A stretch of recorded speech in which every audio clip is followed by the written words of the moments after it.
So the Sunday Street Sweeper is Jake Seeley's signature BMX bike. This is the first bike in Sunday's lineup where we do see a signature frame.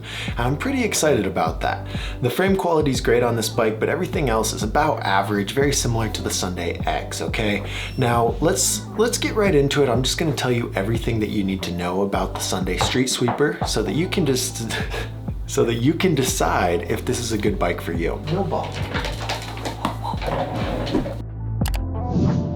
I'd classify the Street Sweeper as a high-level bike. Not quite a pro-level bike like the bikes we're going to talk about later in Sunday's lineup, but I'd classify it as a high-level bike. This bike is very light. It's going to weigh 24.97 pounds, and that is with the brakes removed. This bike does come with brakes, but you can take them off. Everything's removable, the mounting hardware, everything, so you can get a nice clean look if brakeless is your thing. It's going to cost you $829. Everything on the bike is fully upgradable and fully customizable. It doesn't come with any pegs, but it comes with one hub guard on the non-drive side of the Odyssey Clutch V2 free coaster. Your only option for this bike is a 20.75-inch top tube in matte lavender colorway, and it's available in a left-hand drive and a right-hand drive. So that 20.75-inch top tube is going to be best for riders who are between 5'9" and 6 foot. If you're way taller than that or you're way smaller than that, it's best to look for a top tube size. It's going to be a little bit different. So the top tube size isn't the only geometry that matters here. We have multiple other geometries on the frame that will affect how this bike handles and how it feels for you. The head tube angle is 75.25 degrees. The standover height is 8.85 inches. The chainstay length is 12.7 to 13 inches. Depending on where you run your back wheel in that chainstay determines how long your chainstay is. And the bottom bracket height's 11.7 inches. The head tube angle is slightly responsive. It's a 1/4 of an inch steeper than the average that you're gonna find on most BMX bikes. The standover height is slightly lower, but really the head tube angle and the standover height, while they are a little bit different than average, it's not different enough to make a huge difference. Man, I feel like I said difference so many times. But what is different is the chainstay length. This is a very short and responsive chainstay length. This chainstay length is the exact same as the Sunday Forecaster Park Edition. So the shorter chainstay length brings the back wheel closer to the front wheel, giving you a shorter wheelbase and ultimately making the back end more responsive and more snappy. So pulling back into a manual can happen easier, spins are gonna feel easier and things like that. This is a pretty responsive back end, but the rest of the bike is average and it's not going to have too much of an impact on your riding or your riding style. The forks on this bike have a responsive 25mm offset, and it comes equipped with the Sunday Freeze 48mm top load stem. I currently ride the Sunday Freeze stem. I really like this stem and it's very affordable, it's very light, but the short 48mm reach brings your bars a little bit closer to your head tube so that bar spins feel quite a bit easier. Let's talk about the quality of this bike because that's really all you guys care about. That's the biggest thing. If the bike fits you, next thing you need to know is how good it is. And like I said, this is the aftermarket Sunday Street Sweeper frame. Aftermarket frames are much higher quality than the plain full chromoly frames that you'll find on something like the Kink Whip, the Colt Devotion, and things like that. Those are full chromoly frames and that's great, but when you talk about an aftermarket chromoly frame, that's just a huge step in quality. The forks are also full chromoly, although they're not aftermarket chromoly. The bars are full chromoly 4-piece handlebars. They come equipped with a bar pad, and this is a weird thing. I haven't seen this on a complete bike in a very long time.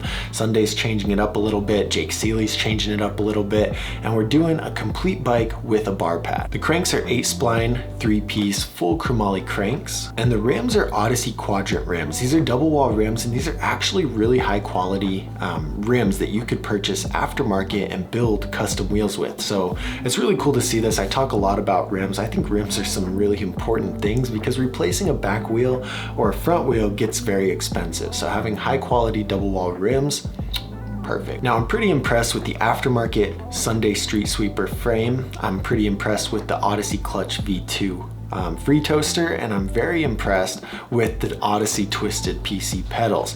The Odyssey Twisted PC pedals that come with this bike are aftermarket pedals, and they're not super expensive pedals, but they grip good, and they last a very long time. So overall, because of this quality, I'm not gonna give this bike a weight limit. I think you could ride this bike comfortably and confidently, no matter what your weight is. You know, if you weigh 200 pounds, 230, 240, 250, this bike for the most part is gonna hold up pretty good.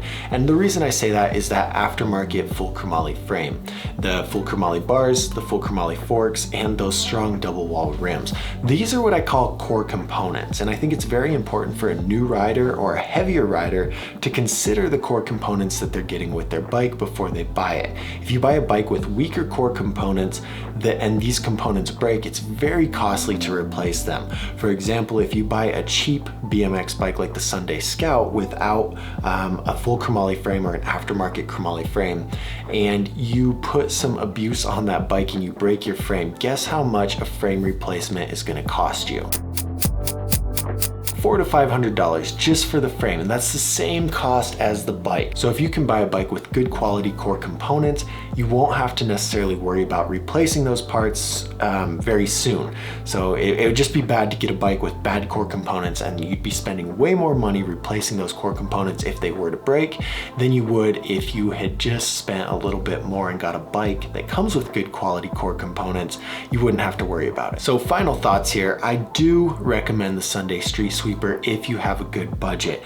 The only people I would recommend this for is people who are tall enough to fit comfortably on it, okay, between 5'9" and 6 foot, and also people who need good quality core components, people who weigh over 200 pounds and want a bike that can last quite a bit without having to worry about parts breaking. That's really it. If you're new to the sport and you don't have any experience and you're not heavy and you're not gonna break it, you don't need a bike this expensive. You can get by just fine on a $500 bike, a $600 bike. You don't need to spend $830. But if you need a high quality bike and you want these good components because you're scared about breaking them, I totally recommend this bike if that's the case. But I don't always recommend this bike, and I certainly don't recommend it for everyone.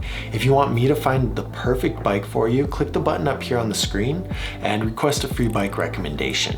You just have to give me some information about yourself, and I'm gonna find 3 bikes that are perfect for you. That way you don't buy the wrong bike and get mad at me or get mad at the sport because you ended up with the wrong bike. Let me know which bike you guys want me to review in the comments, and we'll see you guys in the next video.